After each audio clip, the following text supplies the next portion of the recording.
Predictive maintenance promises to identify and diagnose failures before they happen, but there's a hidden flaw in some products that can quietly undermine everything: false positives. Misleading alerts don't just waste time, they trigger unnecessary work, erode trust in the system, and can send teams chasing problems that don't exist. At the heart of this issue is wireless vibration sensor stability.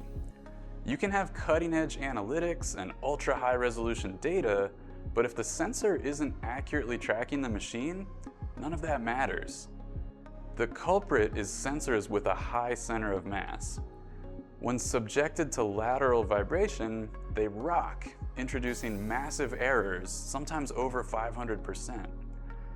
What looks like a fault may be nothing more than sensor instability, and this is especially problematic in the 200 to 500 Hz range, where bearing frequencies often lie.